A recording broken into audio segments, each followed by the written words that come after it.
Hello दोस्तों, friends, ये जो हमारी जर्नी थी, इस जर्नी में आज एक और नया चैप्टर ऐड होने जा रहा है।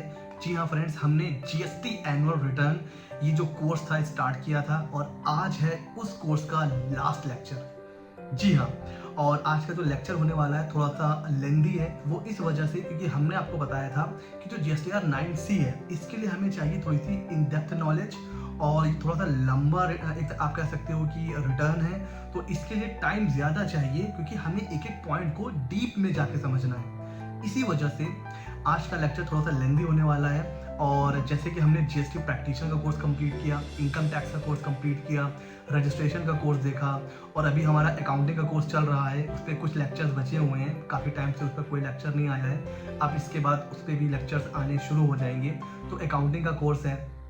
उसी तरह आज हमारा GSTR 9 जीएसटी एनुअल रिटर्न का जो कोर्स हमने स्टार्ट किया था वो आज कंप्लीट होने जा रहा है। आप मुझे कमेंट सेक्शन में ज़रूर बताइए कि ये जो 5-6 लेक्चर्स जो लगे हैं GSTR 9 में, ये पूरा कोर्स आपको कैसा लगा। और GSTR 9 की अब ड्यू डेट आने वाली है। देखिए, नॉर्मल ITR की ड्यू डेट जा चुकी है, उसके बाद थे टैक्स ऑडिट, उसकी ड्यू डेट चली गई। फिर अब कंपनी ITR जो टैक्स ऑडिट के ITR हैं उनकी ड्यू डेट 31 होती है, लेकिन वो एक्सटेंड होके हो चुकी है 7 नवंबर। तो नवंबर जैसे ही जाएगा तो ITR की ड्यू डेट खत्म हो जाएगी। कंपनी फाइलिंग की भी ड्यू डेट जा चुकी है। अब जो अगली बड़ी ड्यू डेट आने वाली है वो आने वाली है GSTR 9 की, जीएसटी एनुअल रिटर्न की। तो आई होप ये जो कोर्स है ये आपको हेल्प करेगा GSTR 9 को फाइल करने में एंड एक और अर्निंग अपॉर्चुनिटी में। आपको पता है कि हम लोग अपने चैनल पर रोज एक नई अर्निंग अपॉर्चुनिटी के बारे में बात करते हैं। उसी एक सीरीज में एक छोटा सा सरप्राइज है। अब मैं एक और कोर्स लाने वाला हूं। उस कोर्स के बाद मेरा ये कोशिश है ताकि मैं आप लोगों के सामने अर्निंग का एक और नया सोर्स मैं इंट्रोड्यूस करने वाला हूं। और मैं अभी नहीं बताऊंगा उसके बारे में, लेकिन अगर आप लोगों ने मेरे प्रीवियस लेक्चर देखे हैं तो मैंने उसमें बता चुका हूं। ठीक है, वहां मैंने बताया हुआ है, आज नहीं बताऊंगा, आज है सरप्राइज। तो वो जो कोर्स आने वाला है अब, क्योंकि जीएसटी एनुअल रिटर्न तो कंप्लीट हो चुका है, अब जो अगला कोर्स आने वाला है वो होगी एक और अर्निंग की नई अपॉर्चुनिटी। जी हाँ, और वो एक ऐसा कोर्स होने वाला है, एक ऐसा आप कह सकते हो नया सोर्स ऑफ इनकम होने वाला है जिसकी आज के टाइम में ह्यूज डिमांड है। मार्केट में ह्यूज डिमांड है उसकी। अगर आप इस एक फील्ड में एक्सपर्ट हो जाते हो तो फिर अर्निंग की कोई भी लिमिटेशन नहीं रहेगी। Sky is the limit. फिर आप जो है जितना ज्यादा आप कमा सकते हो, जितना ज्यादा आप प्रैक्टिस करोगे। तो जो नया कोर्स आने वाला है वो एक वो एक सरप्राइज होने वाला है। और उसके बाद आपको भी लगेगा कि हाँ, हम जीएसटी में प्रैक्टिस कर सकते हैं, इनकम टैक्स में कर सकते हैं, और एक नया सोर्स ऑफ इनकम मैं आपको दूंगा जिसकी ह्यूज डिमांड है। तो बस रेडी हो जाइए अगले कोर्स के लिए। बहुत जल्द एक नया कोर्स लॉन्च होने वाला है। इसी तरीके के मजेदार वीडियो के लिए CA मित्रा 24 को करिए सब्सक्राइब। और अब टाइम वेस्ट नहीं करते हैं, सीधे चलते हैं GSTR 9C की तरफ। आज हम देखेंगे कि प्रैक्टिकली GSTR 9C कैसे फाइल किया जाता है। ठीक है फ्रेंड्स, तो ये पूरा कोर्स आपको कैसा लगा मुझे जरूर बताइए। चैनल पर नए हो तो सब्सक्राइब कर लीजिए और जो बेल आइकन है उसको भी प्रेस कर लीजिए ताकि जब कोई नया वीडियो आए तो आप तक तुरंत नोटिफिकेशन पहुंच जाए। चलते हैं मेन पार्ट की तरफ। सो फ्रेंड्स, ये है जीएसटी की साइट और हम देखेंगे कि GSTR 9C की जो ऑफलाइन यूटिलिटी है वो हमें कैसे डाउनलोड करनी है। बहुत सिंपल है, सिंपली जाना है डाउनलोड के ऊपर, ऑफलाइन टूल और GSTR 9C ऑफलाइन टूल के ऊपर। इसके ऊपर करेंगे क्लिक। यहाँ पर ऑप्शन आ रहा है डाउनलोड का, इस पर क्लिक करके प्रोसीड कर दीजिए और ये आपकी जो ऑफलाइन यूटिलिटी है GSTR 9C की वो हो जाएगी डाउनलोड। मैंने डाउनलोड करके यहाँ पर ओपन कर लिया है। ठीक है फ्रेंड्स, और अब हम देखेंगे हमारा मेन पार्ट कि कैसे GSTR 9C रिकंसिलिएशन स्टेटमेंट वो हमें फाइल करना होता है। ये है होम पेज। अगर आप नीचे देखो तो यहाँ पर दो अलग अलग टैब आ रहे हैं, 17, 18, 19, 20 का और 2021 और 2022 का। ये क्यों आ रहा है? मैंने लास्ट लेक्चर में बताया था कि पहले सिर्फ एक चार्टर्ड अकाउंटेंट और कॉस्ट अकाउंटेंट ही फाइल कर सकते थे, तो उसके लिए है ये टैब। और अब कोई भी फाइल कर सकता है तो उनके लिए है ये इंस्ट्रक्शन। ठीक है, आपको इंस्ट्रक्शन पढ़ने की कोई ज़रूरत नहीं है बिकॉज मैं आपको एक एक चीज़ डिटेल में जाके सिंप्लीफाई करके बताऊंगा, तो आपको बिल्कुल भी टेंशन लेने की ज़रूरत नहीं है।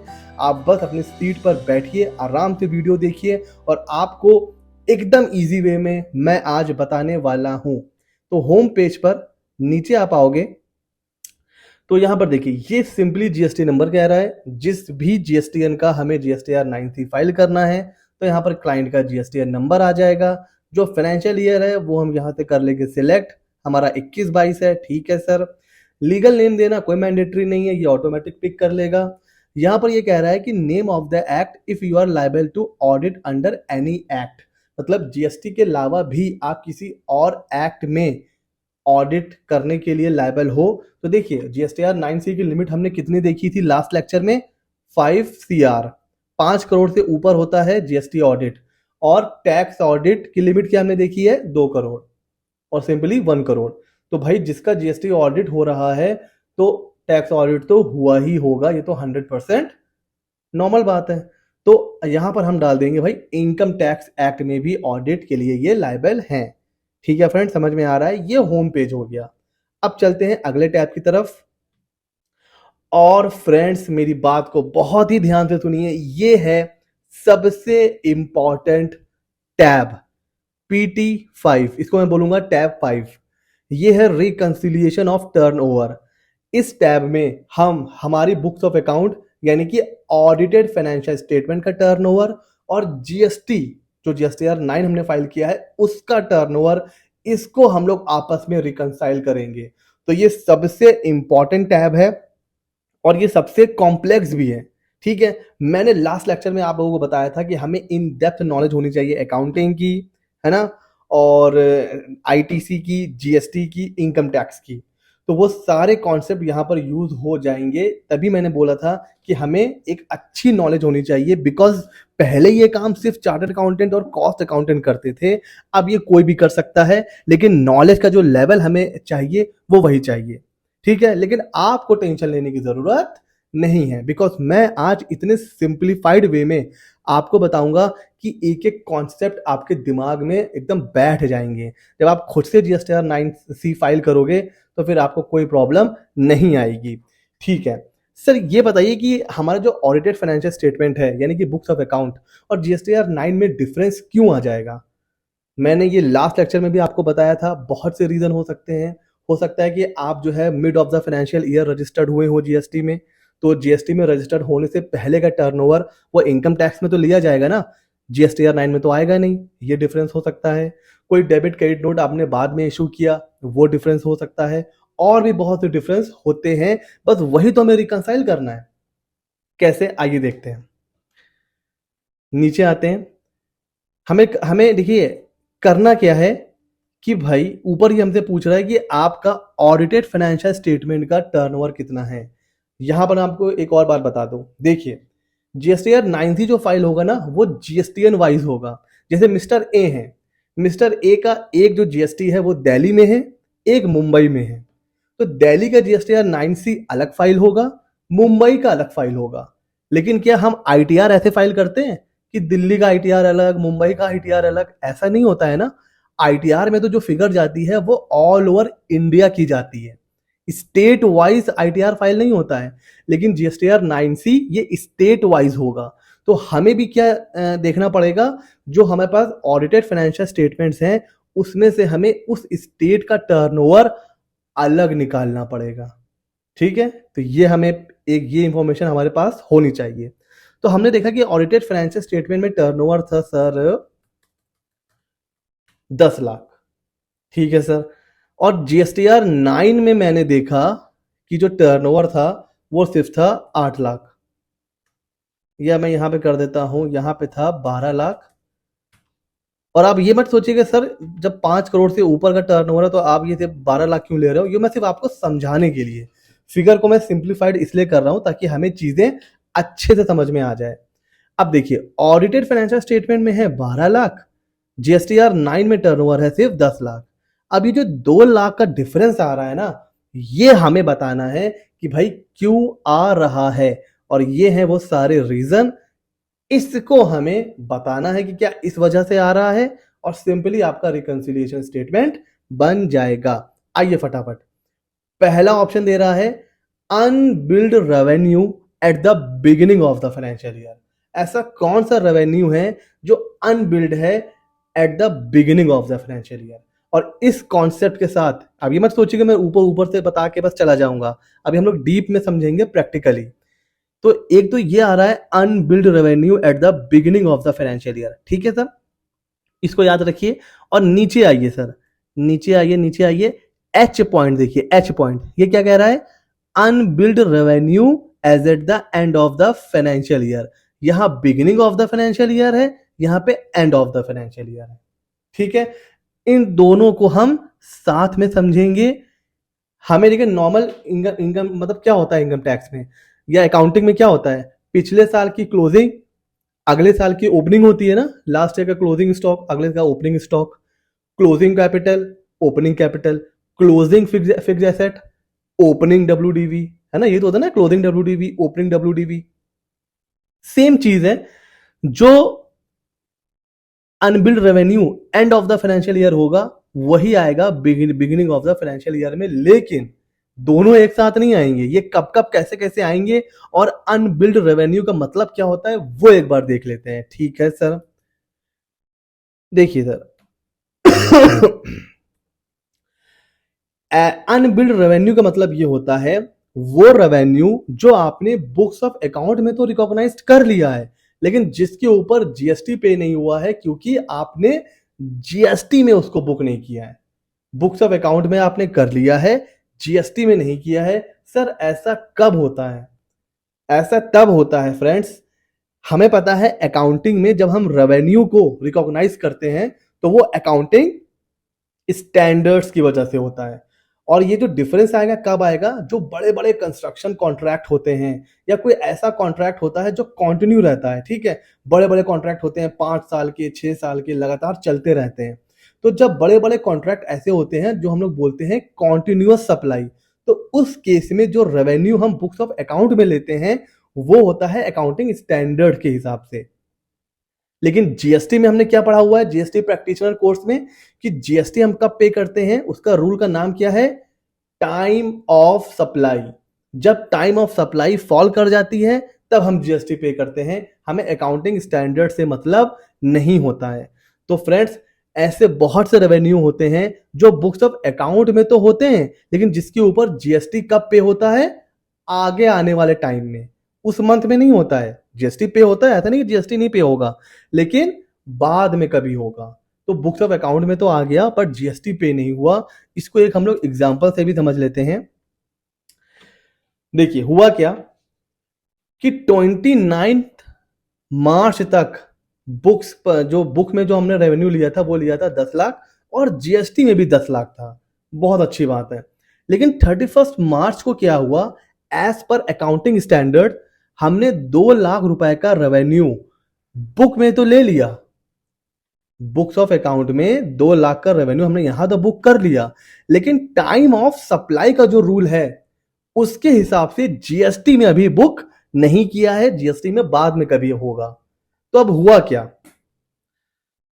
फाइनेंशियल ईयर खत्म हो गया सर, बुक्स ऑफ अकाउंट में टर्नओवर आ गया 12 लाख रुपए का, जीएसटी में सिर्फ रह गया 10 लाख रुपए का, 2 लाख रुपए का डिफरेंस आ गया। यहां तक समझ गए? अब देखिए अगले साल क्या हो रहा है, नेक्स्ट ईयर क्या होगा? नेक्स्ट ईयर कुछ भी नहीं हुआ, सिंपली 22-23 में 20 लाख का रेवेन्यू बुक हुआ बुक्स ऑफ अकाउंट में भी और जीएसटी में भी कितना आया? 20 लाख रुपए का। लेकिन ये जो 2 लाख रुपए आपने पिछले साल बुक्स ऑफ अकाउंट में ले लिया था, ये अब आने वाले महीनों में आपका पे, उस पर आप जीएसटी पे करोगे। तो 22-23 का तो 20 लाख दोनों में मैच कर रहा है। ये जो 2 लाख है ये पहले बुक नहीं हुआ था, तो वो कब बुक हुआ? अगले आने वाले फाइनेंशियल ईयर में, यानी कि 22-23 में। तो अब क्या हुआ? जहां पिछली बार जीएसटी का टर्नओवर 2 लाख से कम था, इस बार जीएसटी का टर्नओवर 2 लाख से ज्यादा हो गया। तो जीएसटी हो गया, जीएसटी का टर्नओवर हो गया 22 लाख और इनकम टैक्स का कितना रहा? 20 लाख रहा। क्यों? किसकी वजह से? क्योंकि हमने पिछली बार बुक्स ऑफ अकाउंट में 2 लाख रुपए ले लिया था और इस साल वो 2 लाख कहां पर आ गया? जीएसटी में आ गया। इस वजह से आप देखो तो यहां पर ये ज्यादा था as per books of account, यहां पर एज पर जीएसटी ज्यादा हो गया। तो अब आप देखो ये जो हो रहा है ना अनबिल्ड रेवेन्यू 2 लाख रुपए का, इसको हम बोलेंगे and of the financial year. क्या बोलेंगे? And of the financial year, unbilled revenue and of the financial year. और जब ये एंड ऑफ द ईयर अगले साल हमने बुक करा तो इसको क्या बोलेंगे? Unbilled revenue eight the beginning of the financial year. अब आइए इसी एग्जांपल को हम लोग ले लेते हैं कि एज पर बुक्स ऑफ अकाउंट 12 लाख का टर्नओवर था। देखिए 12 लाख का टर्नओवर था, एज पर जीएसटी टर्नओवर था 10 लाख। ये देखिए हमने यहां 10 लाख लिया हुआ है। तो ये 2 लाख का जो डिफरेंस आ रहा है ये क्यों आ रहा है friends? And of the year एक अनबिल्ड रेवेन्यू है, कितने का? 2 लाख का, एंड ऑफ द ईयर है, ठीक है। तो यहां पर हम लिखेंगे unbilled revenue and of the financial year 2 lakh. और 2 लाख लिखते ही आप देखो जो अनरिकंसाइल्ड टर्नओवर था वो 0 हो गया, यानी कि हमारा रिकंसिलिएशन स्टेटमेंट बन गया। अब अच्छा, अब आते हैं नेक्स्ट ईयर। सपोज अब आप जो फाइल कर रहे हो जीएसटीआर 9C वो 22-23 का कर रहे हो, ठीक है। अब क्या होगा? अब एज पर बुक कितना है टर्नओवर? 20 लाख। तो यहां पे मैं एज पर बुक कर दूंगा कितना? 20 लाख कर दूंगा। और जीएसटी में कितना है सर? 22 लाख है। इसको भी डिलीट कर देता हूं मैं अभी, ठीक है। तो अब जीएसटी में जो 2 लाख रुपए का डिफरेंस आ रहा है वो क्यों आ रहा है? बिकॉज एक अनबिल्ड रेवेन्यू है। कब है? Beginning of the financial year. पिछले साल and of the financial year था, इस बार 2 lakh beginning of the financial year है। तो अब 2 लाख हम कहां लिखेंगे? Unbilled revenue eight the beginning of the financial year. तो 2 लाख आप यहां लिख दीजिए। ये 22-23 की बात हो रही है और ये देखिए मैच कर गया। समझ में आ गया? कोई कंफ्यूजन है? वीडियो को रिवाइंड करो, फिर से देखो। स्टिल कोई कंफ्यूजन है? कमेंट सेक्शन में पूछो, टेलीग्राम चैनल पर पूछो, ठीक है। तो इस तरीके से ये मतलब निकलता है अनबिल्ड रेवेन्यू का। आई होप अब अनबिल्ड रेवेन्यू का कॉन्सेप्ट क्लियर हो चुका होगा, ठीक है। अगले कॉन्सेप्ट पे चलते हैं। अगला कॉन्सेप्ट है sir unadjusted advance at the end of the financial year. और सेम चीज अगर आप देखो तो नीचे आ रहा है unadjusted advance as at the beginning of the financial year. Sir same मतलब है जो अनबिल्ड रेवेन्यू का था, बट एडवांस क्या होता है? देखिए फ्रेंड्स, जीएसटी में हमें पता है कि जब हमें एडवांस मिलता है तो हम क्या इशू करते हैं? रिसीट वाउचर, ठीक है। यही तो इशू करते हैं ना, और उसकी डिटेल हमें देनी पड़ती है। यानी कि जीएसटी में हमें एडवांस पे भी जीएसटी पे करना पड़ता है। कुछ केस में गुड्स पे नहीं पे करना पड़ता है, लेकिन सर्विस के केस में तो हर बार जब भी एडवांस आपको मिलेगा तो आपको जीएसटी पे करना है। कहां? जीएसटी में। लेकिन बुक्स ऑफ अकाउंट में ऐसा जरूरी नहीं है। कई बार ऐसा होता है जब आपको एडवांस मिलता है तो आप उसको प्रॉफिट एंड लॉस के डेबिट में नहीं लिखते हो, आप उसको प्रॉफिट एंड लॉस के डेबिट में नहीं लिखते हो। वो कहां चला जाता है? वो बैलेंस शीट में चला जाता है, और वहां पे आप क्या लिखते हो? Advance from customer. यानी कि बुक्स ऑफ अकाउंट में तो आपने उसको लायबिलिटी में रिकॉर्ड किया है एडवांस फ्रॉम कस्टमर, लेकिन क्योंकि जीएसटी में एडवांस पर भी हमें जीएसटी पे करना होता है तो जीएसटी के टर्नओवर में वो चीज आ जाएगी। तो अगर ऐसी कोई चीज and of the financial year थी तो वो आप यहां पर लिखोगे, और अगर beginning of the financial year थी तो हम अपन कहां लिखेंगे? यहां लिखेंगे, अगर एडवांस की वजह से है तो, ठीक है। समझ में आ रहा है? तो एडवांस का कॉन्सेप्ट तो बहुत इजी था। अनबिल्ड रेवेन्यू में थोड़ी सी कंफ्यूजन होती है, तो वो भी मैंने समझा दिया। अच्छा, अगला ऑप्शन क्या आ रहा है sir? Deemed supply under schedule 1। Deemed supply schedule 1 में क्या होती है? जब आप बिना कंसीडरेशन के भी सप्लाई करते हो तब भी उसको हम सप्लाई मान लेते हैं, उसको डीम्ड सप्लाई बोला जाता है। अब मैं यहाँ पर उसको मैं डिटेल में डिस्कस नहीं करूंगा, हमने जीएसटी प्रैक्टिशनर कोर्स में उसको डिस्कस किया हुआ है, फ्री ऑफ कॉस्ट अवेलेबल है मेरे चैनल पर, लिंक डिस्क्रिप्शन में है, देख लीजिए, आपको इसका कॉन्सेप्ट समझ में आ जाएगा। तो अगर कोई डीम्ड सप्लाई की वजह से डिफरेंस आ रहा है तो यहाँ पे हम देखते हैं, पॉजिटिव लिखते हैं, 0 हो गया। अगर डीम्ड सप्लाई होती 2 लाख रुपए की तो उसकी वजह से डिफरेंस आ रहा था तो वो 0 हो गया। जैसे ही ये 0 हो जाएगा सर समझ लीजिए आपका रिकंसिलिएशन स्टेटमेंट सही जा रहा है। ठीक है सर, ओके। अब आ रहा है ई point, credit note issue after the end of the financial year but reflected in the annual return. अब ये बहुत ईजी है, ठीक है, ये हमने डिस्कस किया हुआ है पिछले लेक्चर में भी कि आपने कोई गुड्स भेजा 31 मार्च को, ठीक है। अब 31 मार्च को आपने जब गुड्स भेज दिया तो आपने सेल रिकॉर्ड कर ली, बुक्स ऑफ अकाउंट में भी कर ली, जीएसटी में भी कर ली, लेकिन बाद में क्या हुआ, कस्टमर को पसंद नहीं आया, कस्टमर ने गुड्स रिटर्न कर लिया। अब आपने जीएसटी में तो क्रेडिट नोट इशू कर दिया है, लेकिन बुक्स ऑफ अकाउंट में एज पर इनकम टैक्स एक्ट वहां पर अभी भी सेल में इंक्लूडेड है, तो उसकी वजह से अगर कोई डिफरेंस आ रहा है, ठीक है, तो वो कहां पर आप एडजस्ट करोगे, वो यहां पर एडजस्ट करोगे। सिंपल, खत्म, पॉइंट समझ में आ गया। तो क्रेडिट नोट का तो बहुत ईजी है। अच्छा, अगला भी बहुत ईजी है, ये कह रहा है कि ट्रेड डिस्काउंट, ऐसा कौन सा ट्रेड डिस्काउंट है जो ऑडिटेड फाइनेंशियल स्टेटमेंट में तो है लेकिन जीएसटी में परमिसिबल नहीं है। अब जीएसटी में कौन सा डिस्काउंट मिलता है, कौन सा नहीं मिलता है, ये भी हमने वैल्यूएशन के चैप्टर में आराम से डिस्कस किया हुआ है। अगर आपने जीएसटी प्रैक्टिशनर कोर्स नहीं देखा है तो देखिए, इसलिए मैं कह रहा हूं यहां पर जीएसटी के value of supply, time of supply, ये सारे रूल्स, इनकम टैक्स के रूल, अकाउंटिंग स्टैंडर्ड्स, सब कुछ देखिए आ रहा है। ये बहुत इंपॉर्टेंट टैब है, ठीक है। तो अगर डिस्काउंट ऐसा है जो जीएसटी में तो अलाउ नहीं था, लेकिन इनकम टैक्स में हमें पता है डिस्काउंट का कोई अलग से ऐसा कोई रूल नहीं है, तो वहां तो परमिसिबल था, जीएसटी में नहीं था, तो उसकी वजह से अगर कोई डिफरेंस आ रहा है, वो रीजन है, तो वो आपने यहां पर देना है।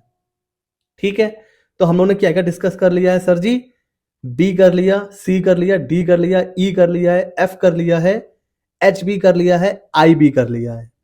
ये क्या बता रहा है सर, टर्नओवर फ्रॉम अप्रैल 17 से जून 17। अगर आप देखो तो ये हम फिल नहीं कर सकते हैं। ये कब एप्लीकेबल था, जब नया नया जीएसटी आया था, तो जीएसटी आया था 1 जुलाई से, तो वहां पे क्या कंफ्यूजन हो रहा था कि इनकम टैक्स में तो अप्रैल से मार्च का टर्नओवर था, जीएसटी में कहां से था, जुलाई से मार्च का था, तो वो जो 3 महीने का जो टर्नओवर था वो यहां पर रिपोर्ट करना था, लेकिन अब ये एप्लीकेबल नहीं है, तो इसको हम लोग छोड़ देंगे। Okay sir. अच्छा, जो क्रेडिट नोट यहां पर हमने देखा है उसी का छोटा भाई यहां पर आ रहा है कि वो क्रेडिट नोट जो आपने बुक्स ऑफ अकाउंट में तो ले लिए हैं लेकिन जीएसटी में परमिसिबल नहीं है, उसकी डिटेल यहां पर दे देनी है। ये भी बहुत इजी है। उसके अलावा आप देखो, पहले हम लोग समझ लेते हैं एल पॉइंट। एल पॉइंट में ये कह रहा है turnover for the period under composition scheme. ऐसा भी हो सकता है कि आप जिस क्लाइंट का जीएसटीआर 9C फाइल कर रहे हो वो कुछ मंथ कॉम्पोजिशन में रहा हो, उसके बाद वो आ गया रेगुलर में, और हमें पता है कि कॉम्पोजिशन वालों को जीएसटीआर 9C फाइल नहीं करना होता है, उनका अलग एनुअल रिटर्न होता है। तो अगर आपके इस बुक्स ऑफ अकाउंट के टर्नओवर में जो कॉम्पोजिशन का टर्नओवर इंक्लूडेड अगर है, तो वो अलग से आपको कहाँ रिपोर्ट करनी है, वो यहाँ रिपोर्ट करनी है। तो इन शॉर्ट अभी तक हम लोग क्या देख रहे हैं कि बुक्स ऑफ अकाउंट का टर्नओवर और जीएसटी का टर्नओवर, इन दोनों के बीच में जो डिफरेंस आ रहा है वो जिस भी रीजन की वजह से आ रहा है वो हमें दे देना है, ठीक है। और अगर कोई रीजन आपको लग रहा है वो यहां कवर नहीं हो रहा है, तो देखिए पॉइंट नंबर ओ में क्या लिखा हुआ है, adjustment in turnover due to reason not listed above. अगर इन रीजन की वजह से डिफरेंस नहीं आ रहा है, किसी और रीजन की वजह से आ रहा है, तो वो आप यहां पर लिख सकते हो, लेकिन यहां पर आप तभी लिखिएगा जब बहुत बड़ी मजबूरी हो। तो क्योंकि यहां पर अगर आपने कोई भी एडजस्टमेंट यहां पर डाला तो ये बहुत हद तक चांस है कि आपके पास नोटिस आ सकता है, बिकॉज सारे रीजन यहां पर कवर हो रहे हैं।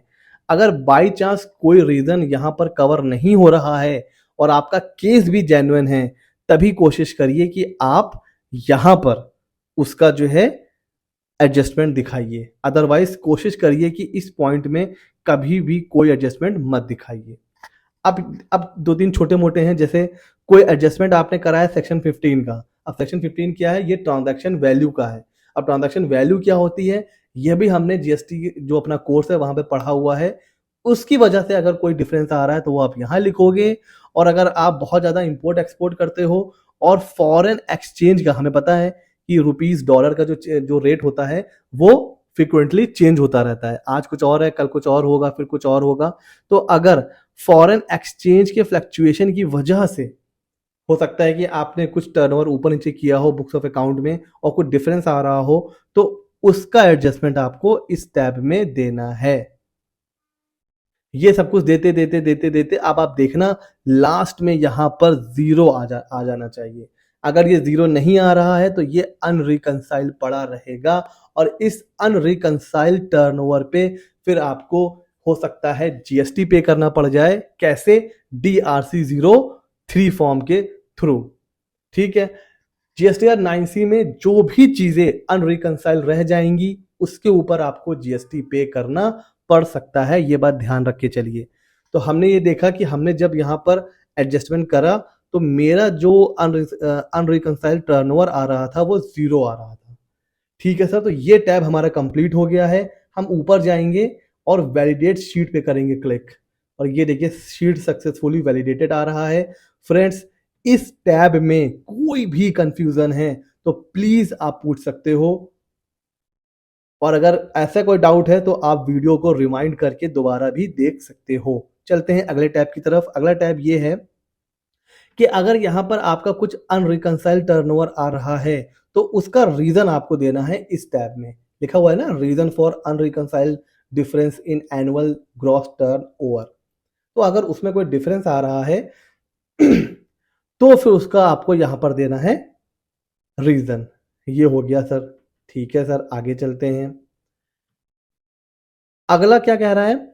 Annual turnover after adjustment 5P above. मतलब यहां पर जो हमने एडजस्टमेंट करा है ना ये टैब 5 में, उसके बाद जो ये टर्नओवर आ रहा है हो सकता है इसमें से आपका टैक्स हो सकता है, यही पूरा का पूरा जो आपका हो ये टैक्सेबल टर्नओवर हो, ये भी पॉसिबिलिटी है।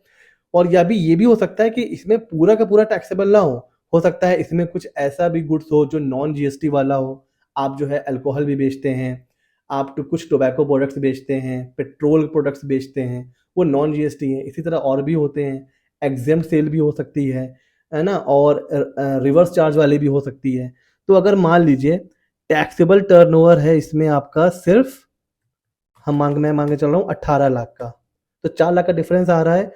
हो सकता है इसमें से exempted, nil rated, non GST ये आपका हो सकता है 2 लाख का, और हो सकता है कि रिवर्स चार्ज में आपने जीएसटी पे करा है 2 लाख का, ये हो गया जीरो। ठीक है, अब ये मैं आपको देखिए प्रैक्टिकली बता रहा हूं कैसे इसका मतलब क्या निकल रहा है। फिगर हो सकती है आपकी कुछ और होगी, जाहिर सी बात है आपका अपने जीएसटीआर 9 के हिसाब से ही यहाँ पे आप फिगर डालोगे। ठीक है, तो ये यहां पर हमने डिटेल दे दी। और अगर यहां पर हो यही आपका टैक्सेबल टर्नओवर भी है, आपकी जितनी भी सेल हो रही है सारी की सारी जो है वो जीएसटी की है, तो फिर यहां पर आपको कुछ भी देने की नीड नहीं है, सीधे इसको वैलिडेट कर दीजिए। जितनी भी आपकी सेल हो रही है सारी की सारी जीएसटी की सेल है, कोई एग्जेम्प्ट नहीं है, कोई नॉन जीएसटी नहीं है, कोई रिवर्स चार्ज में नहीं है। तो सिंपली आपका जीएसटीआर 9 का जो टर्नओवर है वो यहाँ पर लिख दीजिए, ये भी मैच हो गया। अच्छा, अगर यहां पर भी कुछ अनरिकंसाइल रह जाता तो उसका हमें रीजन टैब नंबर 8 में देना होता। यहां पर हमारा मैच कर रहा है तो यहां पर कोई रीजन हम नहीं देंगे। अच्छा सर, अब हम आ जाएंगे 9 में।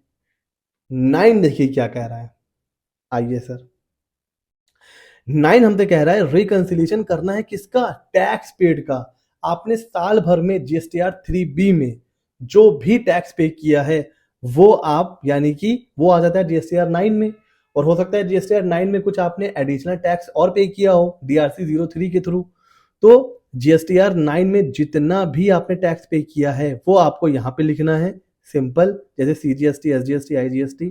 तो मैं यहाँ पे लिख देता हूँ जैसे 20,000 और 45,000 IGST।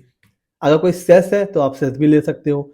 ये तो हो गया आपका जीएसटीआर 9 के एज पर जीएसटीआर 9। अब आपको बताना है कि एज पर audited financial statement, books of account, वहां आपने कितना कितना जीएसटी पे करा है। बुक्स ऑफ अकाउंट की एंट्री बतानी है सिंपल। तो देखिए 5%, 12, 18, 28, 3, 0.5, 0.1, अलग अलग हमें पता है कि अलग अलग किसी किसी पर डिफरेंशियल रेट भी लगता है, उसकी बात हो रही है। कोई अदर लेट फीस वगैरह है, उसकी बात हो रही है। इंटरेस्ट, पेनाल्टी, लेट फीस, ये सारी चीजें। ठीक है सर, ये आरसी क्या है, ये है रिवर्स चार्ज का। तो अब हमें यहां पर भी फिगर देनी है। लेट्स सपोज कि हम हमने यहां पर क्या दिया हुआ है, 20,000। तो यहाँ पे मैं दे देता हूँ फिगर 4 लाख दे दूं, 4 लाख मैं दे देता हूँ, क्योंकि 4 का 5% होता है ना 20,000 कि मैं 8 लाख दे देता हूँ, 8 लाख दे देता हूँ। चलिए 8 लाख, तो अब इसका 20,000 एंड 20,000। ठीक है, अब ये मैं यहाँ पर फिगर डाल रहा हूँ बस आपको समझाने के लिए। तो जैसे मैंने फिगर डाली, देखिए यहाँ पर रिकनसाइल हो गया, 0 0 आ गया। अगर मेरी बुक्स ऑफ अकाउंट में ये कुछ और होता, ये कुछ और होता, सपोज सिर्फ 4 लाख होता और ये फिगर आती 10,000, ये भी फिगर फिर 10,000 होती, और तब क्या होता, ये अनरिकनसाइल आ रहा होता। तो हमें क्या करना है, जो हमारे बुक्स ऑफ अकाउंट में हमने टैक्स पे करा हुआ है, जो जीएसटी हमने बुक करा हुआ है, और जो जीएसटीआर 9 है, वो हमें यहाँ पर देना है। क्योंकि अगर यहाँ पर भी अनरिकनसाइल रह गया, जैसा कि मैंने आपको बताया, फिर हमें क्या करना पड़ेगा, डिफरेंस अमाउंट पर डिफरेंट जितना भी जीएसटी बन रहा होगा वो हमें जीएसटी पे करना पड़ेगा। तो अभी मैं सिर्फ आपको समझाने के पर्पज से इसको भी क्या करा दे रहा हूं, मैच करा दे रहा हूं। ठीक है सर, ठीक है सर। तो ये क्या है, 45,000, 45,000। ठीक है सर, ये मैच कर गया है। और हर शीट में जहां जहां आप डेटा पुट करेंगे, वैलिडेट शीट करना मत भूलिएगा। अगर कोई एरर होगी तो यहाँ पे बता देगा। अब ये एरर क्या हो गई है, आइए देखते हैं कि एरर हमें क्या बता रहा है। एक फील्ड, ओके, ये 0 है ना, ये छूट गया था हमसे, इसको भी लिख देते हैं। वो कह रहा है कि मैंडेटरी फील्ड को आप छोड़ नहीं सकते हैं। अब ये हमारी जो शीट है वो वैलिडेट हो चुकी है। तो ऐसे आप जब वैलिडेट शीट करोगे तो अगर कोई एरर होगी तो वो यहाँ पर आपको इस शीट में वो आपको बता देगा कि भाई ये एरर है, इसको ठीक कर लीजिए। तो बहुत ही इजी यूटिलिटी है, बस हमें क्या होना चाहिए, नॉलेज होनी चाहिए चीज़ों की। अगर यहाँ पर कोई अनरिकनसाइल रह जाता तो एज यूजुअल यहाँ पर उसका रीजन देना पड़ता। ये जीएसटीआर 9C ऐसे ही मतलब बनाई गई है यूटिलिटी। यहाँ पर कुछ भी अगर डिफरेंस आ रहा है उसका रीजन यहाँ दीजिए। 7 में कोई डिफरेंस आ रहा है तो 8 में उसका अब हमें बताइए रीजन। 9 में कोई डिफरेंस आ रहा है तो हमें उसका रीजन बताइए 10 में। और फिर आ जाइए 11 में। और 11 यहाँ पर आपको कुछ भी रिकंसाइल नहीं करना है। क्या कह रहा है, due to reason specified under 6, 8 and 10। तो 6 में हम रीजन देते हैं 5 के लिए, 7 का देते हैं 8 में, 9 का 10 में। यानी कि इन शॉर्ट 11 हमसे ये कह रहा है कि आपके टर्नओवर में डिफरेंस आ रहा है, उसकी वजह से आपने जो टैक्स पे किया है उसकी वजह से जो डिफरेंस आ रहा है उस पे जो जीएसटी पे करना है उसका हमको यहाँ पर बाइफर्केशन देना है। एडिशनल अमाउंट पेबल, जितना जीएसटी एडिशनल आ रहा है, क्यों आ रहा है, बिकॉज डिफरेंस आ रहा है और आप उसको रिकंसाइल नहीं कर पाए। तो नहीं कर पाए तो अनरिकंसाइल की वजह से जितना भी आपको एडिशनल अमाउंट पे करना है उसकी डिटेल यहाँ पर आ जाएगी। और यहाँ पर यहाँ कोई ऐसा पार्ट ए पार्ट बी है नहीं, लेकिन मैं खुद से आपको बता रहा हूं कि 11 तक आपका जीएसटीआर 9C का पार्ट ए कंप्लीट हो जाता है। यहां तक आपने क्या क्या रिकंसाइल कर लिया है, यहां पर आपने रिकंसाइल कर लिया है टर्नओवर और आपने कितना टैक्स पे किया है। अब 11 टैब के बाद ये जो 12 टैब आ रहा है ना, 12, उसके बाद 14 और 16, ये किसके लिए है सर, ये है आईटीसी से रिलेटेड। अब यहां पर आपको आईटीसी का रिकंसाइल कराना है बुक्स ऑफ अकाउंट से। इसीलिए जब जब जीएसटीआर 9C एप्लीकेबल हो जाता है वहां पर आपको टैक्स ऑडिट भी कराना है। कोई भी फ्रॉड वहां पकड़ लेगा डिपार्टमेंट, और उसके बाद जब जीएसटी ऑडिट करेंगे तो यहाँ पर भी आईटीसी का फ्रॉड पकड़ लिया जाएगा। इसीलिए हमारे पास सारी डिटेल मेंटेन होनी चाहिए। आगे चलते हैं, 12 में हमसे क्या कह रहा है, आईटीसी अवेल्ड एज पर ऑडिटेड अकाउंट एज पर ऑडिटेड एनुअल फाइनेंशियल स्टेटमेंट। तो आपने अपने बुक्स ऑफ अकाउंट में कितना आईटीसी बुक करा है? मैंने कहा मैंने बुक करा है 65,000 का। अच्छा सर, अब ये कह रहा है कि ऐसा कौन सा आईटीसी है जो आपने पिछले फाइनेंशियल ईयर में यानी कि 20-21 में बुक किया था और क्लेम किया है 21-22 यानी कि करंट फाइनेंशियल ईयर में? तो मैंने कह दिया ऐसा तो कोई भी नहीं है, जीरो। फिर ये आपसे कह रहा है ऐसा कौन सा आईटीसी है जो आपने करंट फाइनेंशियल ईयर यानी कि 21-22 में बुक कर लिया था लेकिन क्लेम करेंगे सब्सिक्वेंट फाइनेंशियल ईयर में 22-23 में करेंगे? तो मैंने कहा ऐसा तो 10,000 का है। ठीक है सर, तो अब एज पर फाइनेंशियल स्टेटमेंट कितना आपका निकल के आया? 55। अब अगर जीएसटीआर 9 में भी ये 55 है तो बहुत अच्छी बात है सर, तब तो रिकंसाइल कर गया। लेकिन अगर जीएसटीआर 9 में ये है सपोज आपका 65,000 तो 10,000 का डिफरेंस आ रहा है। तो अगर ये जीएसटीआर 9 में भी 55 ही है तो मैच कर गया। जितनी आईटीसी आपने अपने बुक्स ऑफ अकाउंट में क्लेम कर रखी है और जितनी आपकी जीएसटीआर 9 में है, दोनों मैच कर गया, बहुत अच्छी बात है। आगे चलिए, अगर मैच नहीं करता तो हमें यहाँ पर उसका रीजन देना पड़ता। अच्छा, अब देखिए 14 में क्या देना है, बहुत इंपॉर्टेंट टैब।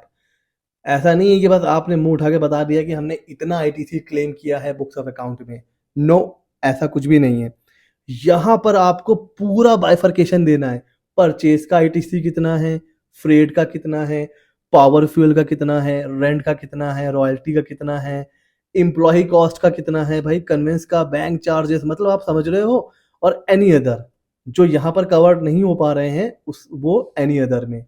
सिर्फ आपको ये नहीं बताना है कि कितना आईटीसी आपने बुक्स ऑफ अकाउंट में क्लेम किया है, यहाँ पर आपको पूरा बाइफर्केशन देना है वैल्यू के साथ, वैल्यू और अमाउंट ऑफ आईटीसी। अब यहाँ पर देखिए, यहाँ पर रेट नहीं बताना है कि वो जो आईटीसी है वो 5% वाला है कि 12 है कि 18 है कि 28 है। तो रेट ऑफ जीएसटी यहाँ पर नहीं बताना है, सिर्फ अमाउंट ऑफ टोटल आईटीसी बताना है और उसमें से जितना एलिजिबल आईटीसी है वो बताना है। तो ये तो बुक्स ऑफ अकाउंट से आप इसका बाइफर्केशन दे दोगे और फिर नीचे आ जाओगे और जीएसटीआर 9 के हिसाब से जितना आपने टोटल आईटीसी क्लेम किया हुआ है, जो आपने यहाँ भी बताया हुआ है, आईटीसी क्लेम जीएसटीआर 9 55,000, वही चीज यहाँ पर भी, वही फिगर यहाँ पर भी आ जाएगी। तो ये फिगर इससे मैच भी होनी चाहिए, समझ रहे हैं ना। तो ये जो टैब है ये और 14, 12 और 14 ये एक दूसरे से क्या है, लिंक्ड है। वहां पर सिर्फ फिगर देनी है, यहां पर उसका बाइफर्केशन देना है, समझ रहे हैं ना। अब मैं आपको बताता जा रहा हूं और आप ये भी नोट करते चले जाइए कि जीएसटीआर 9C भरने के लिए आपके पास कौन कौन सी इंफॉर्मेशन होनी चाहिए। ये जितनी इंफॉर्मेशन मैंने अभी तक आपको बताई है, जीएसटीआर 9C फिल करने से पहले ये सारी इंफॉर्मेशन आपके पास अवेलेबल होनी चाहिए। ठीक हो गया जी। अच्छा, अगर यहाँ पर भी कोई डिफरेंस है तो 15 में दे दीजिए। फिर आ जाता है हमारा लास्ट टैब और यहाँ पे कुछ भी नहीं करना है। ये कह रहा है कि आईटीसी के मिसमैच की वजह से, यानी कि हमने आपसे पूछा था 12 में डिफरेंस आ रहा था, फिर हमने आपसे 14 में पूछा डिफरेंस आ रहा था। आईटीसी की डिफरेंस की वजह से जितना भी, ठीक है ना, आपको पे करना है क्या जीएसटी, वो हमें बता दीजिए। क्या लिखा हुआ ना, tax payable on unreconciled difference in ITC. आपका आईटीसी का डिफरेंस आ रहा है भाई बुक्स ऑफ अकाउंट के हिसाब से, आप कह रहे हो कि 55 आ रहा है। आईटीसी आपने बुक्स ऑफ अकाउंट में 55,000 की बुक करी है, जीएसटीआर 9 में सपोज आपने बुक करी है 65,000 की। तो ये 10,000 की जो ज्यादा आईटीसी है कहां से आ गई, और अगर जीएसटीआर 9 में आ गई थी तो बुक्स ऑफ अकाउंट में क्यों नहीं आई? इसका तो पहले रीजन दीजिए और रीजन देने के बाद यहां पर आइए और हमें जो बैलेंस आपने ज्यादा आईटीसी क्लेम कर रखा है उसके बराबर हमें टैक्स पे करिए। समझ में आ रहा है जी? ठीक हो गया, ऐसे हम करेंगे। और फिर ये लास्ट है, ये आ जाएगी एडिशनल लाइबिलिटी, मतलब जितनी भी एडिशनल लाइबिलिटी आ रही है, ये अब ये टोटल आ गया है। स्टार्टिंग में हमने टर्नओवर को मैच करवाया, रिकंसाइल करवाया, फिर टैक्स पेमेंट को रिकंसाइल करवाया, फिर आईटीसी को रिकंसाइल करवाया, और इन सबको मिला के जितनी भी एडिशनल लाइबिलिटी आ रही है वो आपको पे करनी पड़ेगी। किसके थ्रू सर? सर ये हमें पे करनी पड़ेगी DRC03 के थ्रू। उसके बाद ये सारी चीजें फिल करने के बाद अपने को आ जाना है होम टैब पर, और होम टैब पे हमें पता है कि जीएसटी में जो कुछ भी होता है वो किस फॉर्मेट में होता है, वो होता है जेसन फॉर्मेट में। इसके ऊपर आप क्लिक करिए, कोई एरर होगी तो बता देगा। जैसे अभी अभी काफी एरर होगी, हम इस पे क्लिक करते हैं तो क्या बता रहा है, बहुत से मैंडेटरी फील्ड अभी भरी नहीं गई है। तो कोई एरर होगी तो वो बता देगा, एरर नहीं होगी तो वो जेसन फाइल क्रिएट कर देगा। और जेसन फाइल क्रिएट करने के बाद क्या करना है, सिंपली जो करते हैं, लॉगिन करना है, GSTR 9C पे जाना है, प्रिपेयर ऑफलाइन पे जाना है, और यही जेसन को उठा के अपलोड कर देना है। बस OTP आएगा, वो डाल दीजिए, कंपनी है DSC से। मतलब सिंपल जो स्टेप होता है GSTR 1 और GSTR 3B को फाइल करने का, वही स्टेप फॉलो करने हैं। तो आई होप अब आपको डिटेल में, वीडियो भी काफी लंबा हो गया है लेकिन कोई बात नहीं है, चीजें अच्छे से समझ में आनी चाहिए, चाहे वीडियो लंबा हो या छोटा हो। आई होप आपको चीजें अच्छे से डिटेल में समझ में आ गई होंगी। आपको इस बात का भी आइडिया हो गया होगा कि GSTR 9C फिल करने से पहले क्या क्या इंफॉर्मेशन आपके पास होनी चाहिए। वीडियो फ्रेंड्स काफी लंबा हो चुका है, कैसे लगा वीडियो ये जरूर बताइएगा, लाइक कीजिएगा। कोई भी कंफ्यूजन है कमेंट सेक्शन में मुझसे जरूर मतलब कोई भी कंफ्यूजन हो तो आप टेलीग्राम चैनल है और कमेंट सेक्शन में भी आप मुझसे पूछ सकते हैं। मिलते हैं अगले नॉलेजेबल वीडियो में। इसी तरीके के और वीडियोस को पाने के लिए मेरे चैनल CA Mitra 24 को सब्सक्राइब कीजिए।